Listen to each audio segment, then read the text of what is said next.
So this is the algorithm of circular queue. We definitely need a true tracker, okay? True tracker to track the position to count about circular queue. Assume this is an array size of 3, right? So this array can store 3 items, okay? So first we start our tracker at the head and tail. The first time when you want to insert a value, right, it becomes 2. And then the tail tracker will move to here, okay? Then you want to move your tail tracker.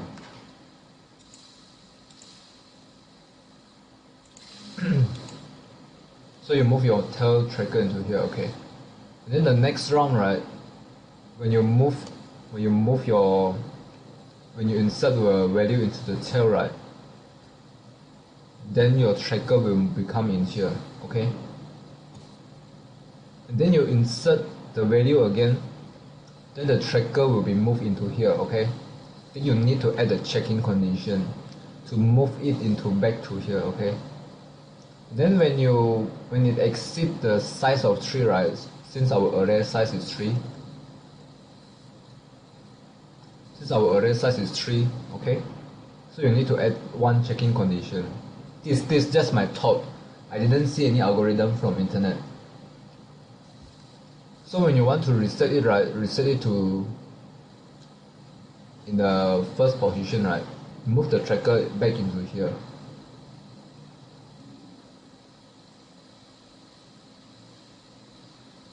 Then only you start insert. Okay, let's look at dequeue.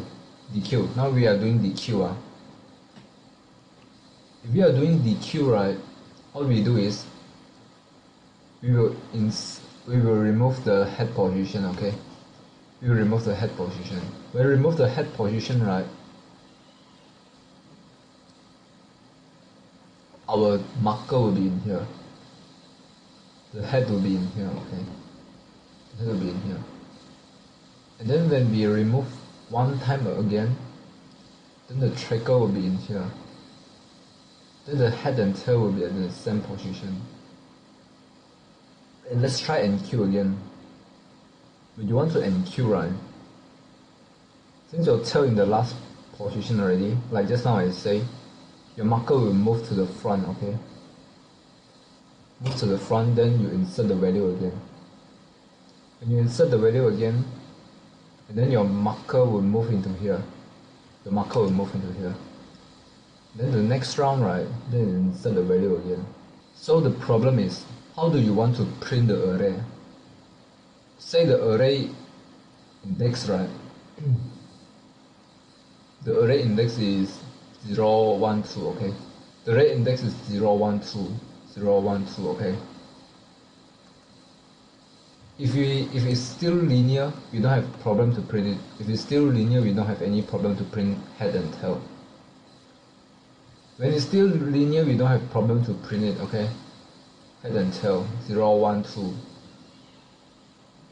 But the problem arises like this, okay? When the problem arises,